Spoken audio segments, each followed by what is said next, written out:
Hello students, welcome to ज्ञान अभियान। आज की इस क्लास में हम आपके लिए लेकर आए हैं एक बार फिर से वर्ण विचार। तो आइए शुरू करते हैं पढ़ना वर्ण विचार।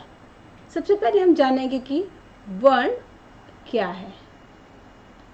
ठीक है कि वर्ण जो होते हैं वो सबसे छोटी जनता, जिससे छोटा और वो नहीं हो सकता, ऐसे जो मूल ध्वनि होते हैं उसको हम क्या कहते हैं, वर्ण कहते हैं। ये इसकी परिभाषा है, किसकी? वर्ण की डेफिनेशन है, परिभाषा की। वर्ण उस मूल ध्वनि को कहते हैं जिसके खंड या टुकड़े नहीं किए जा सकते। यानी कि जो सबसे छोटी इकाई होती है ध्वनि की ना, उसको हम वर्ण कहते हैं, जिसको हम और ज़्यादा छोटा नहीं कर सकते। इसको हम और छोटा बिल्कुल भी नहीं कर सकते हैं। ये सबसे लास्ट छोटा होता है। अगर इसी को हम और आसान से शब्दों में समझें तो हम कह सकते हैं कि किसी भाषा की छोटी से छोटी स्वीकृत ध्वनि वर्ण कहलाती है। क्या कहलाती है? वर्ण कहलाती है, जो कि सबसे छोटी, जिससे और छोटा नहीं हो सकता, जो कि सबसे छोटी होती है वही ध्वनि वर्ण कहलाती है। जैसे अ, ई, व, च, ये क्या है? ये वर्ण है सारे, है ना। इसको हम और ज़्यादा छोटा नहीं कर सकते। हम आगे देखते हैं। वर्ण भाषा की सबसे छोटी इकाई है, इसके और खंड नहीं किए जा सकते। वर्ण क्या है? सबसे छोटी इकाई है, जिसको मैंने आपको बताया कि हम इसको और ज़्यादा छोटा नहीं कर सकते वर्ण को। अब हम इसका उदाहरण देखते हैं। उदाहरण द्वारा मूल ध्वनि को यहाँ स्पष्ट किया जा सकता है कि कैसे वो छोटा नहीं कर सकते, वो हम यहाँ समझेंगे। जैसे राम और गया में चार चार मूल ध्वनियाँ हैं जिनके खंड नहीं किए जा सकते। अब कौन सी मूल ध्वनि है वो हम समझते हैं, जिसको हम छोटा नहीं करते। जैसे राम है, ये है राम। राम में क्या है? रा में ये र और आ मिला हुआ है। इसी तरह से म में म और आ मिला है। अब हम इसको, इन चारों को तो और छोटा नहीं कर सकते, है ना। ये रा लिखा है या आ लिखा है, तो हम इसको और छोटा तो नहीं कर सकते। माँ के अंदर आ मिला हुआ है, माँ, आ की आवाज है, हम इसको और छोटा नहीं कर सकते ना। इसको छोटा करना इम्पॉसिबल है, पॉसिबल नहीं है, छोटा नहीं हो सकता। तो ये क्या है? ये है वर्ण, जिसको हम और छोटा नहीं कर सकते, वो ध्वनियाँ वर्ण कहलाती हैं। जैसे ग लिखा है, ग आ, य आ, तो इसको अगर हम चाहे इन ध्वनि को छोटा करें तो क्या है? संभव है? संभव नहीं है। तो इनको हम और छोटा नहीं कर सकते।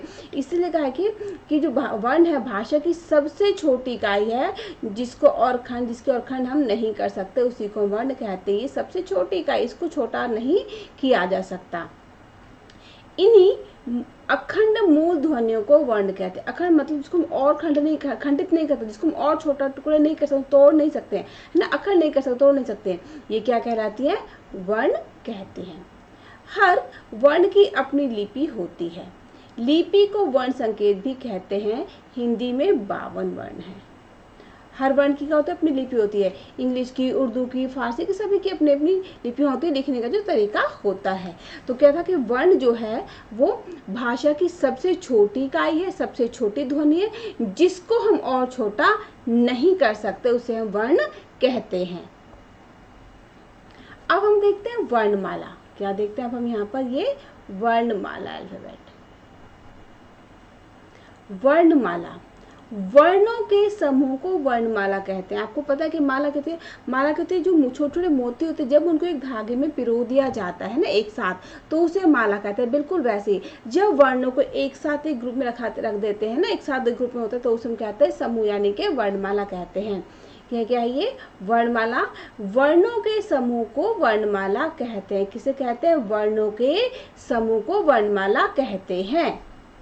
इसे हम ऐसे भी कह सकते हैं, किसी भाषा के समस्त वर्णों के समूह को वर्णमाला कहते हैं। प्रत्येक भाषा की अपनी वर्णमाला होती है। हिंदी में आ, ई, क, ख, ग होता है। इंग्लिश में क्या होता है? ABCDEFG है ना। तो ये कि हर भाषा की अपनी अपनी एक जो वर्णमाला होती है।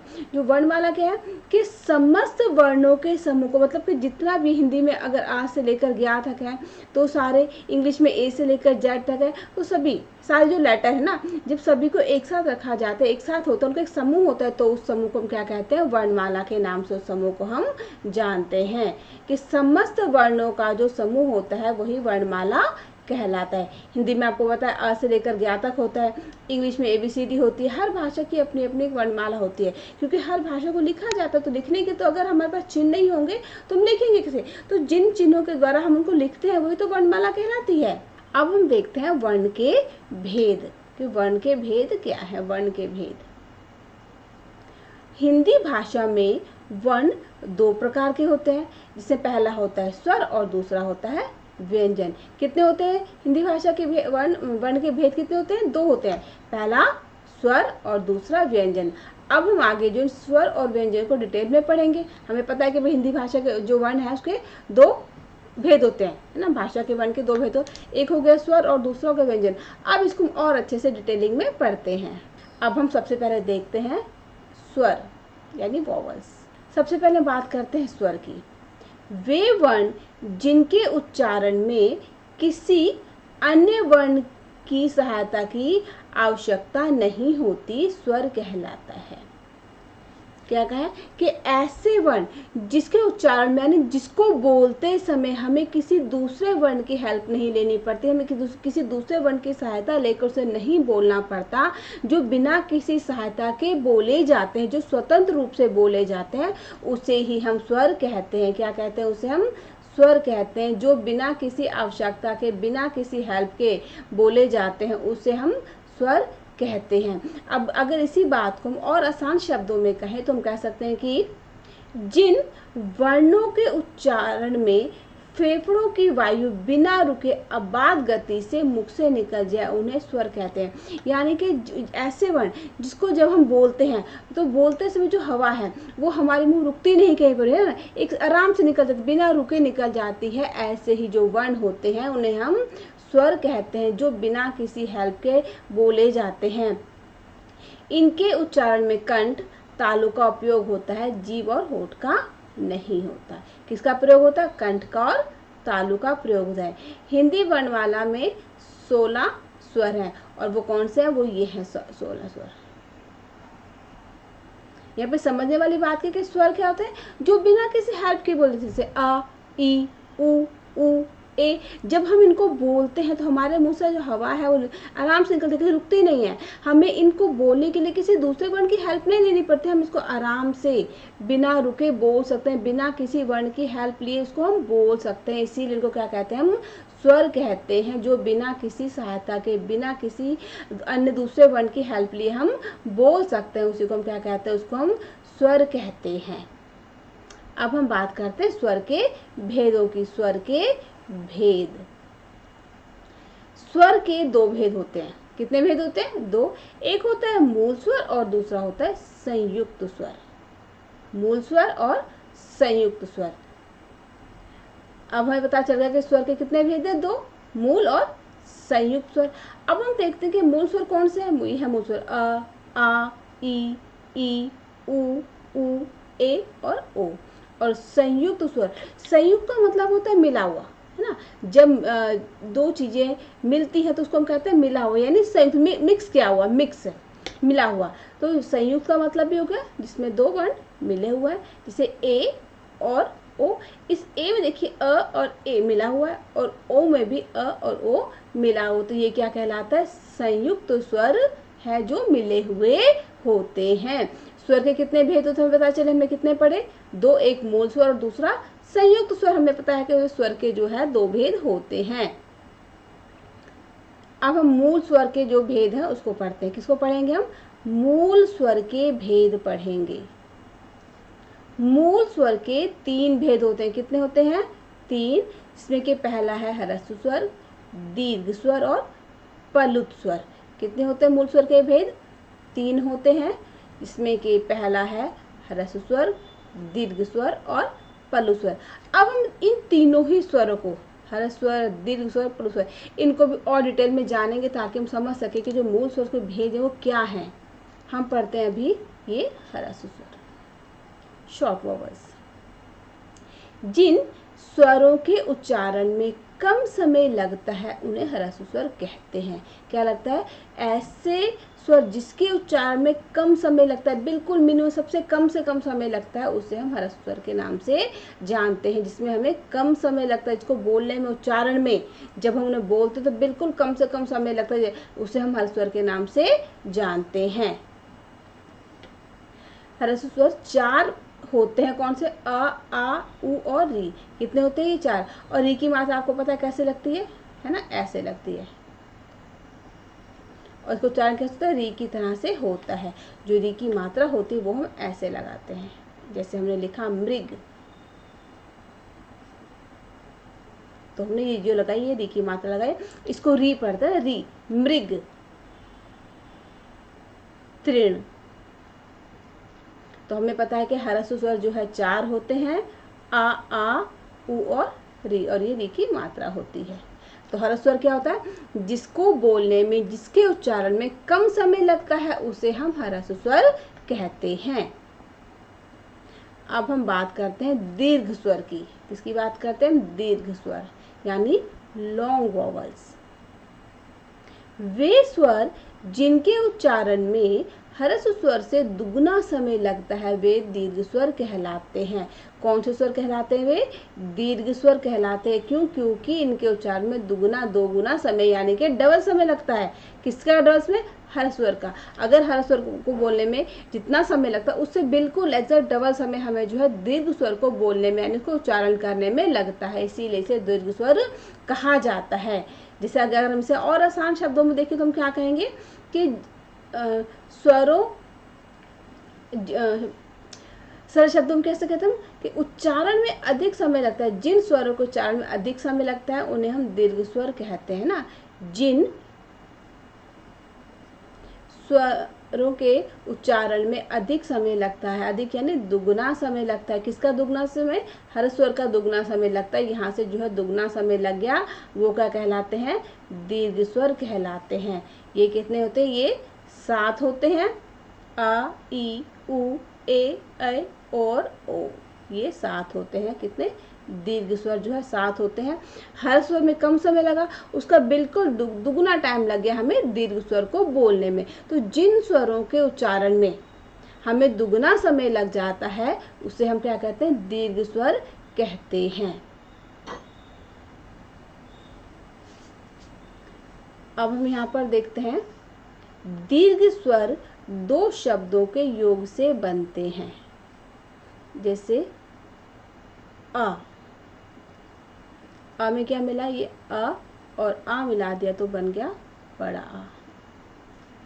इसी तरह से ई में ई और ई, जब इन दोनों को हमने जमा कर दे तो क्या बन गया? ये बड़ा ई। वैसे ही ऊ में ऊ, इन दोनों को प्लस किया, मिला दे तो बन गया ये ऊ। वैसे ही ए, अ और ई, अ और ई को मिला के बनता है ए। अ और ए को मिला देंगे तो बन जाएगा ए। ओ को मिलाने के लिए क्या बनेगा? अ और उ। जब हम इन दोनों को मिला देंगे तो बन जाएगा ओ। वैसे ही ओ को बनाने के लिए अ और ओ, जब हम इन दोनों को मिला देते हैं तो बन जाता है ओ। यानी कि दीर्घ स्वर किसे ना 2 शब्दों के, जब यहाँ पे योग होता है, दीर्घ मतलब डबल हो गया। प्लुत स्वर, प्लुत स्वर वे स्वर जिनके उच्चारण में दीर्घ स्वर से भी अधिक समय यानी 3 मात्राओं का समय लगता है प्लुत स्वर कहलाते हैं। क्या कहलाते हैं वे? प्लुत स्वर, जिसमें 3 मात्राओं का समय लगता है, जिसमें 3 गुना समय हो गया।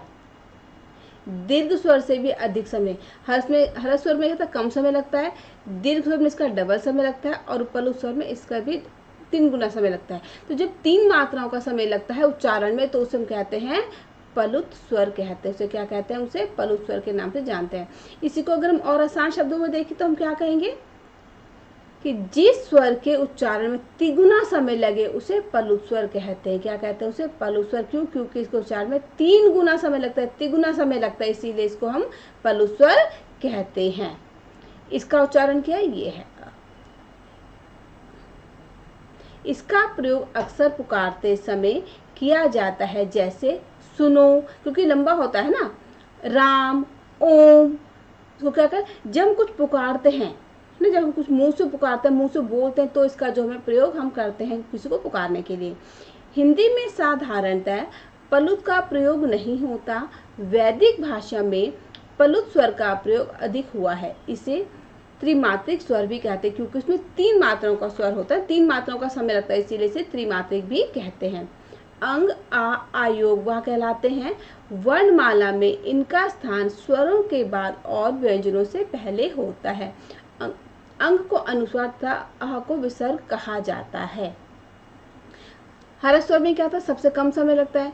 दीर्घ स्वर में उसका दुगना समय लग गया और पलुत स्वर में 3 गुना समय लगा। 3 गुना समय लगा उच्चारण में, इसीलिए इसको हमने क्या कहा? पलुत स्वर कहते हैं। इसका प्रयोग कब होता है? जब हम कुछ पुकारते हैं, ओम, जब लंबा बोलते हैं ना, ओम, राम, तो जब लंबा पुकारते हैं, ओ की आवाज आती है, तो ये क्या कहलाता है? पलुत स्वर ये कहलाता है, क्योंकि इसमें 3 मात्राओं का समय होता है, इसीलिए इसे त्रिमात्रिक भी कहते हैं। 3 मात्रा हो गई है ना। और फिर क्या है कि अंग और आ क्या है? ये अयोगवा कहलाते हैं। वर्णमाला में इनका स्थान स्वरों के बाद और व्यंजनों से पहले होता है। अंग को हम अनुस्वार और आ को विसर्ग कहते हैं। ये जो आपको जो दिख रही है, ये होती है विसर्ग, है ना, और अनुस्वार ऐसे लगाया जाता है। तो आप समझ गए कि भाई स्वर क्या है, वर्ण क्या है। इसको एक बार फिर से अच्छे समझ लेते हैं अब हम कि वर्ण क्या है। वर्ण क्या है कि भाषा की जो सबसे छोटी इकाई, जिसको हम और छोटा नहीं कर सकते, इसे हम क्या कहते हैं? वर्ण कहते हैं, क्योंकि इसको हम और ज़्यादा छोटा नहीं कर सकते। सबसे लास्ट जो छोटा होता है वो यही है। तो ऐसी ध्वनि जिसको और छोटा नहीं किया जा सकता, उसको हम वर्ण कहते हैं। इनको हम और छोटा नहीं कर सकते, है ना, इनको और छोटा नहीं कर सकते, इसे इसको वर्ण कहा जाता है। अब हम बात करते हैं वर्णमाला की। जो वर्ण है उनका जो समूह होता है उसे हम वर्णमाला कहते हैं। वर्णों का सारा जो समूह है उसे वर्णमाला कह देंगे। और हर भाषा की अपनी अपनी जो लिखने का तरीका, तो जो लिखने के लिए जिन चिन्हों का प्रयोग करते हैं, जिन वर्णों का प्रयोग करते हैं, वो हर भाषा की अपनी अपनी होती है। जैसे हिंदी में होती है आ ई होती है, इंग्लिश में ABCD होती है, पंजाबी में, उर्दू में, हर भाषाओं की अपनी अपनी एक वर्णमाला होती है। वर्ण के 2 भेद होते हैं, स्वर और व्यंजन। स्वर जो बिना किसी हेल्प के बोले जाते हैं, जिसके बोलने के लिए किसी की आवश्यकता नहीं होती, वो क्या कहलाते हैं? वो स्वर कहलाते हैं। स्वर के 2 भेद होते हैं, एक मूल स्वर और एक संयुक्त स्वर। अब मूल स्वर के 3 भेद हो गए। पहला हर्ष स्वर, दीर्घ स्वर, पलुत स्वर। 3 स्वर हो गए, हर्ष, दीर्घ और पलुत स्वर, तीनों ये मूल स्वर के भेद हैं। हर स्वर जिसको बोलने में, जिसके उच्चारण में बिल्कुल सबसे कम समय लगता है, उसे हम क्या कहते हैं? उसे हम हर स्वर कहते हैं। ये जो है 4 होते हैं और यहाँ पे जो री की मात्रा वो इस तरह से लगाई जाती है। इसके बाद देखते हैं हम दीर्घ स्वर। दीर्घ स्वर जिसको बोलने में ह्रस्व स्वर से दुगना समय लगता है, 2 मात्राओं का समय, डबल समय लग गया, उसे हम क्या कहते हैं? उसे हम दीर्घ स्वर के नाम से जानते हैं। ये जो है 7 होते हैं।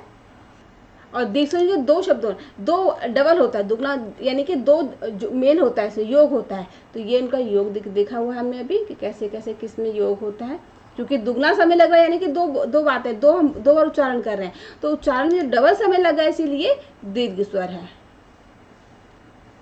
इसके बाद है पलुत स्वर, यानी कि जिसके उच्चारण में 3 मात्राओं को तिगुना समय लगे, 3 गुना समय लग गया, इसीलिए इसको पलुत स्वर कहा जाता है। इसको त्रिमात्रिक भी कहते हैं, क्योंकि इसके उच्चारण में 3 मात्राओं का स्वर लगता है, 3 मात्राओं का समय लगता है, इसीलिए इसको त्रिमात्रिक स्वर या फिर पलुत स्वर भी कहा जाता है। तो मुझे उम्मीद है कि हमने जो पढ़ा वर्ण, स्वर, व्यंजन और उसके भेद आप अच्छे से बहुत आसानी से समझ गए हैं। तो इसी तरह से देखते रहिए आपका अपना ज्ञान अभियान। मिलते हैं एक नई क्लास में, एक नए वीडियो में, नई क्लास के नए चैप्टर के साथ। तो अगर आपने अभी तक इस चैनल को सब्सक्राइब नहीं किया है तो सबसे पहले सब्सक्राइब कीजिए, लाइक कीजिए, शेयर कीजिए। शेयर करने से बेनिफिट ये होता है कि आपकी जो फ्रेंड जिन्हें हिंदी व्याकरण को समझने में परेशानी आ रही है, वो इन क्लासेस को देखते हुए ध्यान से और अच्छे समझ सकेंगे और उनकी जो परेशानी वो ख़त्म हो जाएंगी। तो इसी तरह देखते रहिए ज्ञान अभियान। मिलते हैं एक नई क्लास में एक नए वीडियो के साथ, तब तक के लिए गुड बाय।